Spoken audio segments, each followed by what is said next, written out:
In this video, we are going to see the summary of Moralistic Approach to Literature written by Wilbur Scott. Moralistic approach is otherwise known as moral approach or moral literary criticism.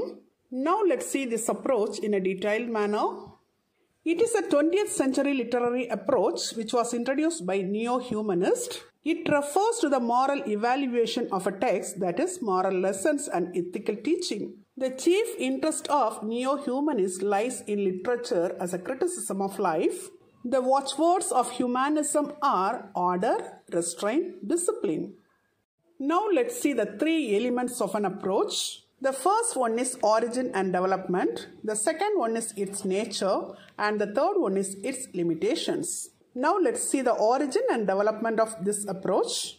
This approach dates back to the period of Plato, the Greek philosopher of the 4th century BC. His period was between 427 BC and 347 BC. He wrote a work titled The Republic, in which he pictured an ideal society.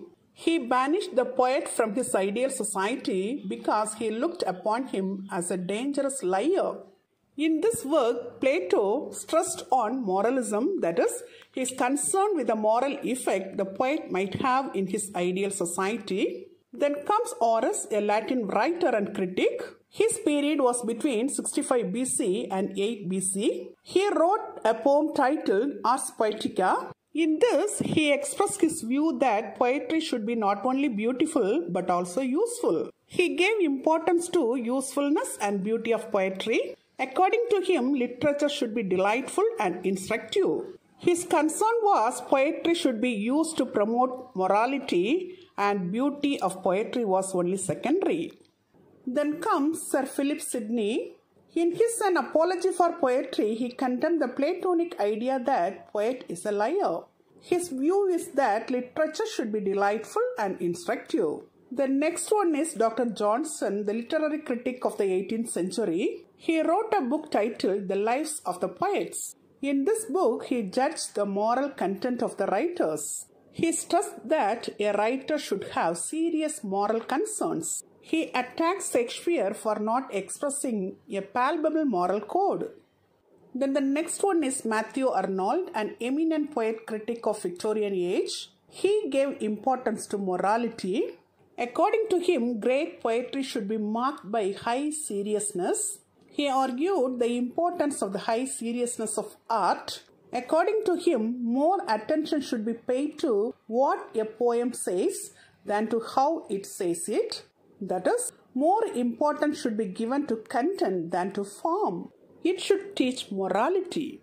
Formalists give more importance to form than to content, but moralists give more importance to content than to form. The moral critics of the 20th century have come to be called neo-humanists. They have an impulse towards moral evaluation. Their chief interest lies in literature as a criticism of life. According to them, man's animalistic impulses and egocentric yawns should be governed and controlled by reason and ethical values. Moral approach is the 20th century critical movement. It associated itself with American philosophy. In the beginning, neo-humanists were secular. They were known as secular neo-humanists. They were headed by Paul Elmer More and Irving Babbitt. More wrote Shelburne Essays in 1904 and Babbitt wrote Literature and the American College in 1908. These works defend the past and attack the self-expressive experiments in the art. It was the time of skepticism towards traditional values, so More and Babbitt were opposed by the society.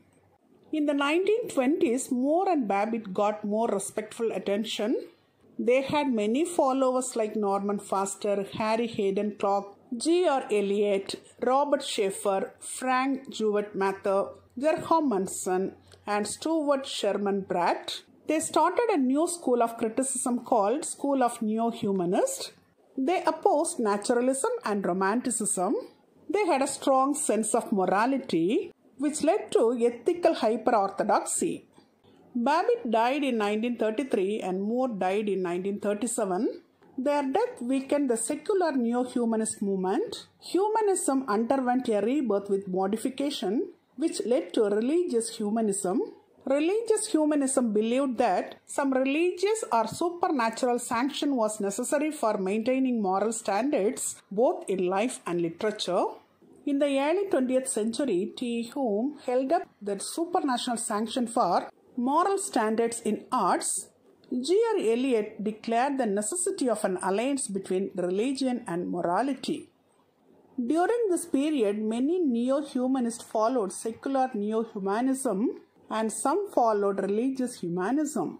T.S. Eliot criticized Babbitt and Foster and supported religious humanism. He introduced Christian humanism and stressed the need for a religious approach to life and literature. Religious humanists incorporated religious opinions and beliefs into moral standards. Many scholars and critics like Edmund Fuller, Kurt Wagner accepted this religious humanism. Now let's see the nature and limitations of moral approach. Moral approach refers to the moral evaluation of a text, that is, moral lessons and ethical teaching. Their chief idea is literature as a criticism of life. The watchwords of humanism are order, restraint, discipline. Moral critics believed firmly that the importance of literature is not merely in its way of saying, but also in what it says, that is, it should teach morality. Neo-humanists concerned with the ends of literature, that is, how it affects men. Their analysis of man is traditional. They believe that man is a being. He may be distinguished from the animal by his reason and his possession of ethical standards. Then this moral approach is a 20th century critical movement. It associated itself with American philosophy. The neo-humanists had a strong sense of morality and they opposed naturalism and romanticism. Babbitt and Moore followed secular humanism and religiously non-committal.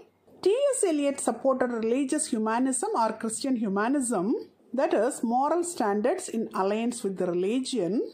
Religious humanists defended classical virtues and they strongly criticized eccentric individualism. They stressed that literature should exemplify the moral values. They had strong adherence to the system of absolutism, that is, belief in God. They believed God as an absolute.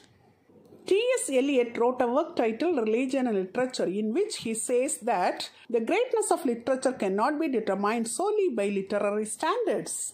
Alan Tate and John Crowe Ransom had moralist interest in the greatness of literature. They began to concentrate on the solely literary standards in their critical explanations.